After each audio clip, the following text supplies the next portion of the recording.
There is a kind of job that doesn't really feel like a job. You don't talk to people, you don't really see anyone. You just show up, do a task, and disappear only to come back the next morning. It sounds peaceful at first, and to be fair, sometimes it is. And sometimes, you end up in the dead letter department.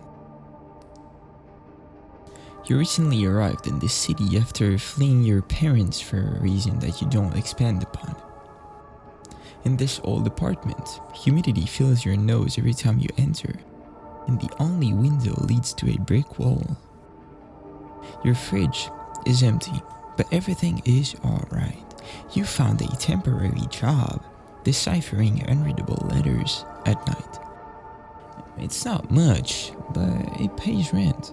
You won't see your neighbors since you will not be awake at the same time. You haven't seen your colleagues, and the only means of communication in the company is mails. So until your situation gets a bit more stable, you'll have to bite the nail. And no social life has never killed anyone, right?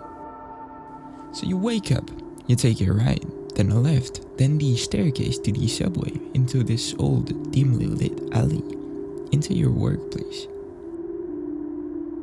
A room with a computer. That's it. That's where you will spend 40 hours per week at night. Every day is the same. Right, left, staircase, subway, work, sleep, rinse and repeat. At first, you don't notice it. When you arrived, it felt weird to take the subway with all of these strangers. But now, it's just routine. The apartment still smells like mold. The office is still just a room with a computer.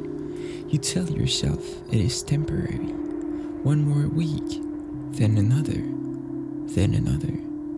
Eventually, you just stop counting altogether. At first, transcribing the letters felt somewhat engaging. Some letters were fun to decipher. You had to somewhat guess what was written. Others felt more personal. You are reading letters addressed to loved ones, long-distance friends, and even enemies. But at one point, the task becomes automatic. You stop paying attention to little details. You process these letters without understanding them anymore. And the thing is, the only human interaction you have is through these letters. The HR, your neighbors, these strangers in the subway, they're so close to you, yet so far from reach. Worst of all, the only source of socializing you had became something to process rather than something to experience. Thoughts start to flood your head. There is this feeling you can't quite catch yet, something weird. Every day you take the same path, wake up at the same hour, and maybe see 1 hour of sunlight if you're lucky. This routine has been going on for a long time now. Your attention is not on the letters anymore. They feel insignificant. They feel like work. I mean, they are work. But your brain starts to focus on little details to fill the void in your head. And these details, they feel way bigger than they are. Because you don't have any outside perspective anymore. No one to talk about this to. As far as you are concerned, everything might be in your head. At the smallest hint that something is off, you spiral into endless thoughts. What if it is not an error? What if it was intentional? The same sender appears 3 times in a row. This Sally Dunaway lives in the same building as you. Who even is Sally Dunaway? This can't be a coincidence anymore. You try to ignore it, but it sticks. These patterns, they accumulate. They cling to your every thoughts like a parasite. A post-it appears on your monitor with an eye watching you. You don't remember drawing it, but it's there. Then a second one appears, then a third.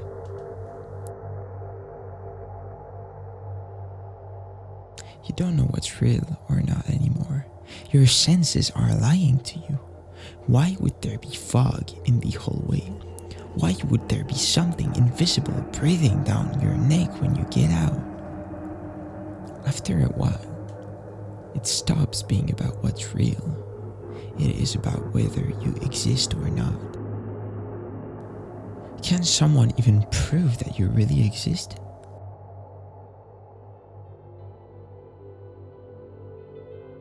You don't have to die to become a ghost. That's what you write after working there for a while. And who knows what will happen if you stay here longer. I used to have a job where I'd be anxious before every shift. The drive there felt heavier every day and I'd just wake up nauseous every morning. This game, it turns those feelings into horror. But that's exactly how they felt. The warped visuals, the oppressive atmosphere, and the constant feeling that something was following me. They're just amped up versions of emotions I already knew. Horror. It exists in real life. It comes from isolation, from a routine your body desperately tries to get you out of. Dead Letter Department captures this feeling in a way that sticks with you. And maybe, when the time comes, this game will be here to remind you that you are turning into a ghost.